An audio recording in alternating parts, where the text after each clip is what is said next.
जय माता की, जय गुरुवर की। स्वागत है आप सभी का हमारे इस YouTube चैनल में। आशा करता हूं कि आप सभी स्वस्थ होंगे, मस्त होंगे। और मैं प्रार्थना करता हूं माता आदिशक्ति जगत जननी जगदम्बा से कि सभी स्वस्थ रहें, मस्त रहें, खुशहाल रहें। आज का जो हमारा वीडियो है वो है एक शब्द लड़ाई। ये एक बहुत ही छोटा शब्द है जो 3 अक्षरों से मिलकर बना हुआ है, लड़ाई। परंतु अगर इसका अंत देखा जाए तो अच्छे अच्छों का अस्तित्व खत्म कर देता है। फिर वो चाहे कोई राष्ट्र हो, कोई प्रदेश हो,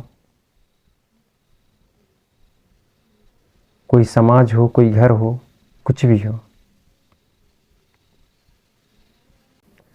जैसा कि हम सब जानते हैं, लड़ाई हर जगह है।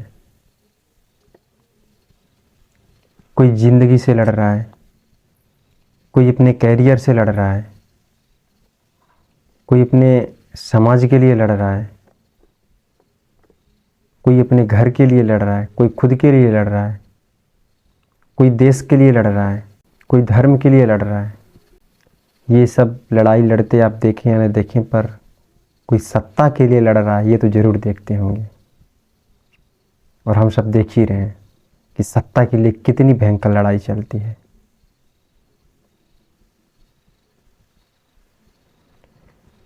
तो सवाल ये है कि लड़ना भी ज़रूरी है, क्योंकि बिना लड़े हम आगे नहीं बढ़ पाएंगे। विपक्ष भी ज़रूरी है, क्योंकि हमारी काबिलियत उसमें समझ में आती है।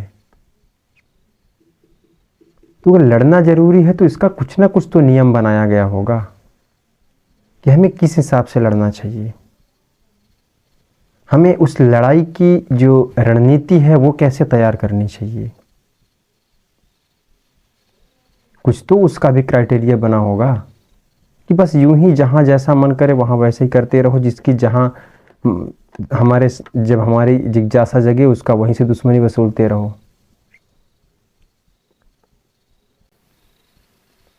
लड़ाई तो सतयुग से चली आ रही है। सतयुग में हुई, त्रेता में हुई, द्वापर में हुई। लड़ाई कब नहीं हुई है। परंतु नैतिक और अनैतिक दोनों तरीकों से लड़ाई, जो नैतिक होती है उसी की जीत होती है। और अगर हमें अपने शिखर, अपने लक्ष्य की प्राप्ति करनी है तो हमें नैतिक तरीके से लड़ना होगा।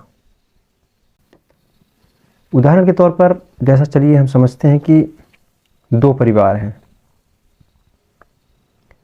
अब उन 2 परिवार में दोनों घर में बहुएं हैं, सासू हैं, पूरा खुशहाल परिवार है।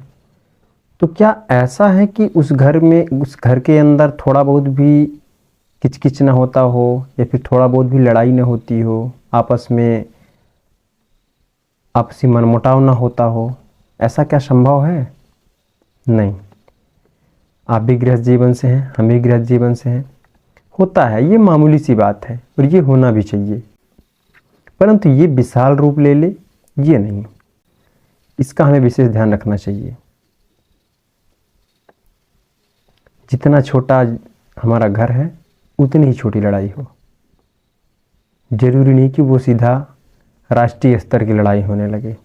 ये तोपों से लड़ाई, ये बारूदों से लड़ाई। हालांकि ऐसा होता नहीं है कि एक ही छत के नीचे अगर एक ही चूल्हा है और उसी में से रोटी पक रही है और दोनों लोग खा रहे हैं, तो कभी भी ऐसी लड़ाई तो अभी देखने को नहीं मिली कि जो राष्ट्रीय स्तर तक पहुंच जाए। हाँ, चूल्हा पटने के बाद तो फिर होता ही है, परंतु उसकी भी कोई सीमा होती है। उसे भी कितने दायरे में रहना चाहिए, वो उसका भी विशेष ध्यान रखना चाहिए।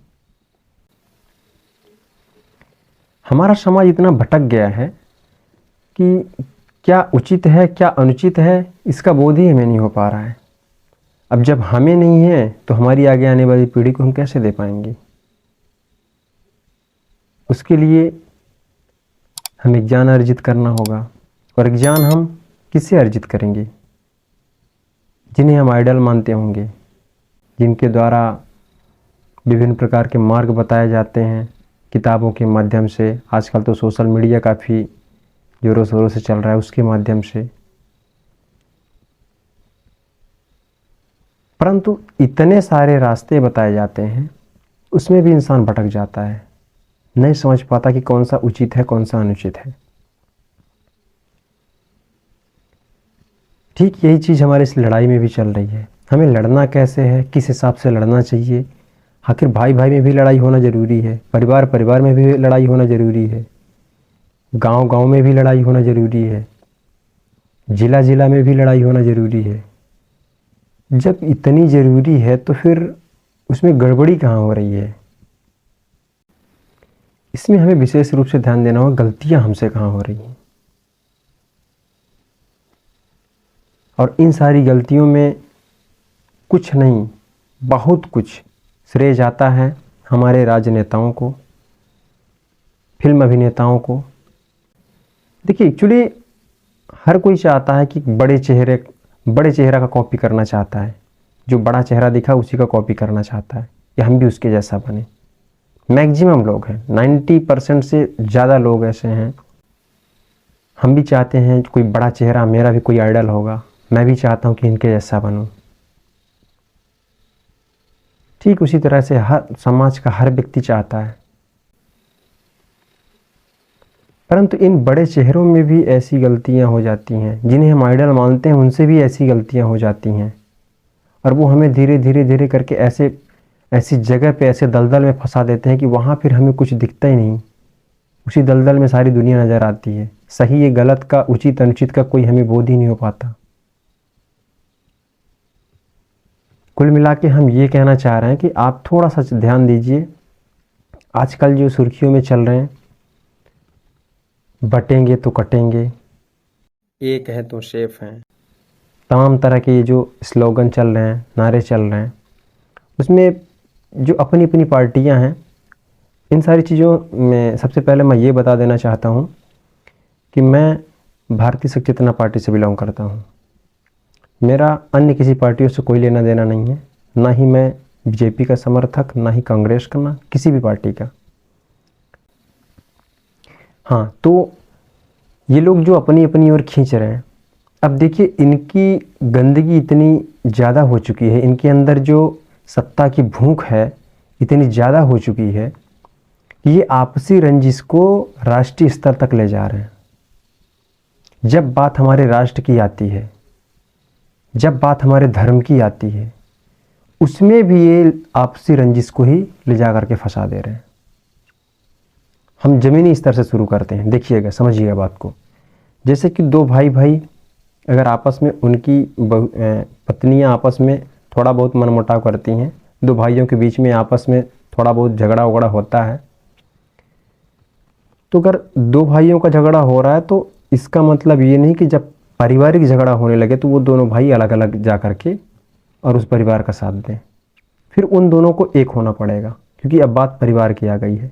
तो उन घर के सदस्यों को एक होना पड़ेगा जितने अभी तक आपस में बहस कर रहे थे। फिर उसके बाद परिवार की लड़ाई, परिवार की लड़ाई से थोड़ा सा ऊपर चलते हैं, समाज पे आते हैं। अब इसका मतलब ये नहीं था कि दो परिवारों में आपस में लड़ाई हो रही थी तो हम जब हमारे समाज की बात आ जाए तो हम आपस में परिवार का ही रंजिश लिए बैठे रहें। नहीं, अब हमारे समाज की बात है, हम सबको एक होना पड़ेगा। और जब एक होंगे तभी सेफ होंगे। फिर समाज के बाद चलते हैं हम, मोहल्ला हो गया, गांव हो गया, जिला हो गया। अब हम एक ही ज़िले में रह रहे हैं, एक ही गांव में रह रहे हैं। अगर आपसी रंजिश को लिए बैठे रहेंगे तो फिर हमारे गांव का तो नुकसान होना ही होना है, हमारे ज़िले का नुकसान होना ही होना है। ठीक इसी प्रकार से प्रदेश की बात है। जब प्रदेश की बात आ गई तो हम आपसी रंजिश लिए रहेंगे तो हमारा प्रदेश हार जाएगा। इसलिए हमें एक होना पड़ेगा। और यही बात जब आती है राष्ट्र की, तब भी जरूरत है हमें एक होने की। परंतु इन धूर्त राजनेताओं के दिमाग में बिल्कुल गोबर भरा हुआ है। कि जब बात राष्ट्र की आती है ना, तब भी अपनी सत्ता के लिए ये आपसी रंजिश को दिखाते हैं और जा करके दूसरे देशों की बड़ाई करते हैं। मैं देखा किसी बड़े चेहरों को, जिस देश को हमारा देश एकदम हितैषी दुश्मन मानता है, हितैषी दुश्मन, उनसे जाकर के तुलना करते हैं। भारत से तो बेहतर चाइना है, भारत से तो बेहतर पाकिस्तान है। अरे धूर्त, धिक्कार है तुमको। तुम इतने सत्ता के भूखे हो गए हो कि तुम अपने राष्ट्र को अब दांव पे लगा रहे हो। शर्म आनी चाहिए ऐसे राजनेताओं को। चाहे किसी ने कुछ भी कहा हो, परंतु अगर हम एक हैं तभी सेफ हैं, और अगर बटेंगे तो निश्चय है कटेंगे, ये भी तय है। और इसका मीन्स ये नहीं है आजकल जो काफ़ी चला रहा है कि हिंदू मुस्लिम सिख, ये सब क्या है। किसी भी क्षेत्र में देख लो ना। अब जब मैं एक घर से बात बता रहा हूँ तो ठीक ऐसा ही है, घर के बाद समाज भी आया था और ऐसे धर्म भी आएगा। पर जब आपस में धर्म की बातें आपस में घर के अंदर कर लो भाई, पर जब बात राष्ट्र की आ जाए, जब बात हमारे देश की आ जाए, तो प्लीज आप सब एक रहो, इसमें कोई राजनीति मत करो। परंतु यही सारी गलतियां होती जा रही हैं, और इन्हीं सारी वजहों से जो व्यक्ति आइडल मानता है वो उसी राह पे चलने लगता है।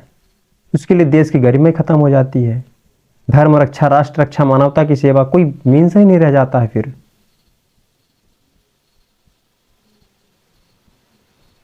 और ऐसे ही लोगों की वजह से हमारे देश में रहते हैं, हमारे देश का खाते हैं और हमारे देश के ही खिलाफ बोलते हैं।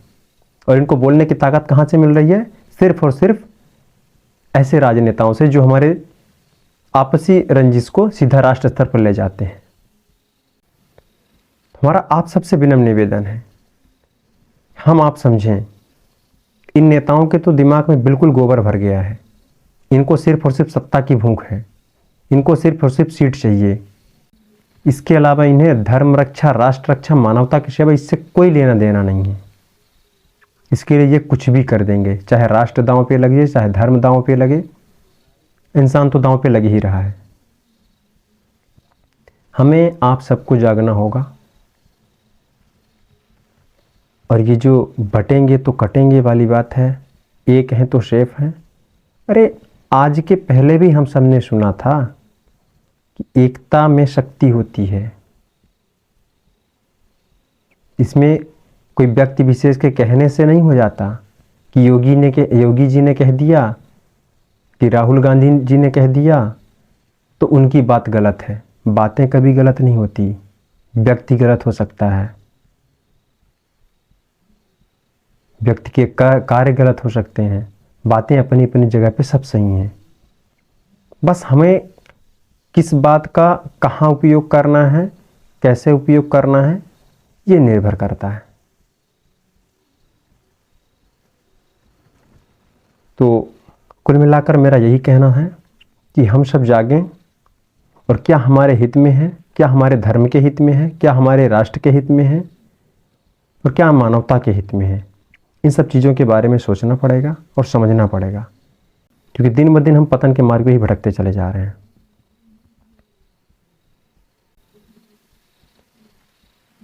किसी एक व्यक्ति विशेष पे हम भरोसा टिकाए ना बैठे रहें कि वो व्यक्ति बिल्कुल ही सही है।